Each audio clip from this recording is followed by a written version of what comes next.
Yes. So let's make all of that joyful noise. Let's bring up this storyteller on a cloud of love.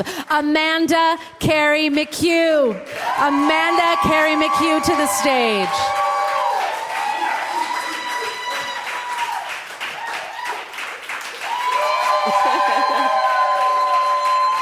Thank you.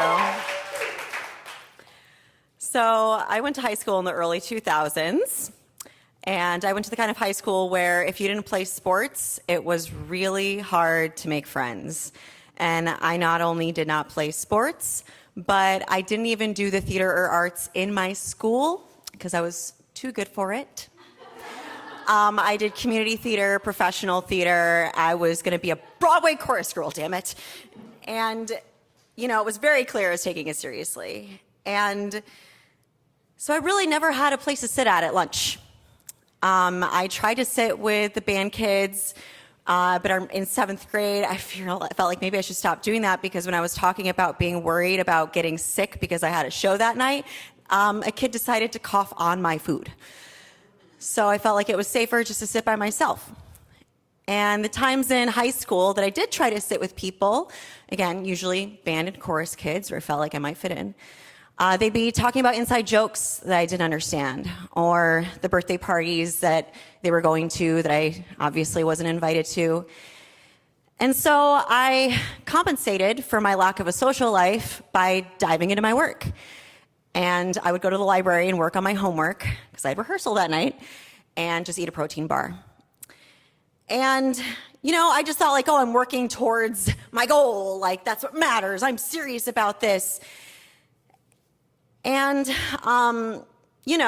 just to paint a picture, though, about, how much of a dork I really was, I had this thick hair, but more thick, all one length down to here. I was stick thin from taking a ton of ballet classes, carrying around a 52-pound backpack. I weighed it. Because I didn't have enough time to go to my locker, so I was carrying literally every single textbook in my bag, because everything was on textbook in, 2001, 2005. And so I'd just be crouched over, walking around with my long hair, wearing my patched bell bottoms and every necklace I owned. And so, fittingly, an upperclassman decided to give me the nickname of Moonbeam Starchild. And she sort of straddled both worlds, sports and chorus. So I would, people followed her. So I would walk into chorus, and usually it was because I was late. And she would have everybody, it would be 2 stands just like this, a good 80 people at least. And I would walk in, and everybody, and this is all grades, would all shout simultaneously, "Ah, Moonbeam." And this would happen also if I asked a question that was clearly already answered by the teacher, because ADHD, "Ah, Moonbeam." And, it was kind of nice in a way because people were recognizing me. I was getting noticed. So I decided to own it. And I created an AIM screen name, Moonbeam 05, AH, not AWE, I don't know why. And I also created a blog on Mindsay. It was kind of like a less popular blog spot, and it was moonbeam.mindsay.com. Please don't look it up on Wayback Machine. It's very embarrassing. And it's embarrassing because this is before things like the term viral existed, and this is before we were worried about what social media would do to our job prospects. And this is when you're at an age where you're just letting it all hang out, and I was very emo. My blog was all blue and had a fishbowl on top with a little sad blue fish in the middle. With this is the clip art I chose, and it had a phrase that said "trapped in my own thoughts." And I was actually diagnosed with depression when I was 17, but I wrote about it. I was I'm going to try Zoloft this time, I bitched about my parents because they were nagging me, and I talked about assignments.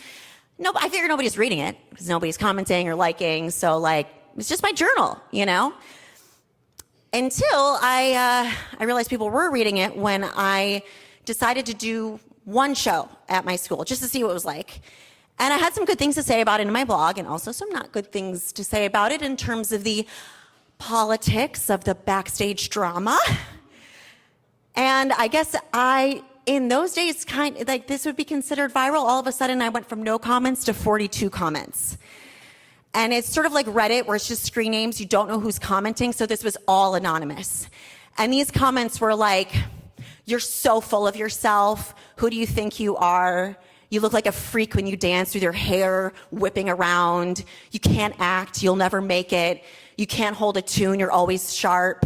And everybody just trying to bring me down a peg because I was too good for the all-school show. So this was really tough, but because I'm my father's daughter, I was not going to take it. I would write new blog posts. "Dear Anonymous, if you're really, if you really want to say that to my face, just let it off your chest and tell me in the hallways," because really the worst thing was walking through those hallways and not knowing who was saying it. Having no idea if it was somebody at the lunch table I tried to sit with, if it was an upperclassman, I had no clue. And so I went to my dad, because he's a strong personality like me and a very weird guy, and I really do take after him. And, he said, I had a guy come up to me in the parking lot the other day who I used to work with, and he said, "I used to hate your guts because you did better work than all of us, and we hated you." And I said to him, this is my dad talking, "Are you going to offer me an apology 15 years later?" And that's when he gave me the lesson, which was, "Amanda, you've got to consider the source. These guys were jealous of me because of the work I put in. And so they're jealous of you. Just consider the source." And I'm like, they're anonymous posts. I can't consider the source. I have no idea who's talking. So I didn't really know what to do with that information. And so I just decided to kind of simmer down the posts a bit, quiet down. And I ended up taking a quiz. This is when quizzes were coming out. It was the 7 Deadly Sins quiz. And my sin was pride. And I thought to myself, what's so bad about pride? And I looked it up on dictionary.com, because that was out. And it dawned on me, I didn't care about being accepted by this group. I wanted to be better than them. And I wrote about that on my blog. But people kind of appreciated it. And then people I did theater with were commenting supportive messages because I was depressed. And I started writing about that and about things I was realizing about myself. And then I just took a break for the summer because I went to performing arts camp. And I made friends, y'all. Like, people accepted me. I was weird, and they loved it, and it was awesome. I found my people. And I realized that's what I just really needed. I just really needed other weirdos and people who were like crazy devoted to theater like I was. And so, I felt better about myself. The comments slowed down. I was learning. And I decided to join band. I played tuba. They were desperate for tuba players. And I had somewhere to sit at lunch because the seniors who are in band get to sit in the green room. And, I was looking forward to going to art school the next year and just feeling better about everything, and everything slowed down. And then my final week of senior year, I'm talking to this girl who's like a year younger than me, and she's also a little weird, and she's getting bullied. And I was just telling her what I had learned and how I'd gotten through it. And this girl who was in my year overheard us, and she said to me, "By the way, that was me. I was the one spreading rumors about you at school, and I was commenting on your blog. I mean, other people were too, but I definitely was doing it a lot. And it's because I was jealous of you because your parents let you do theater and take dance classes, and mine wouldn't. Mine weren't supporting me." And I realized my dad was right. It was never really about me.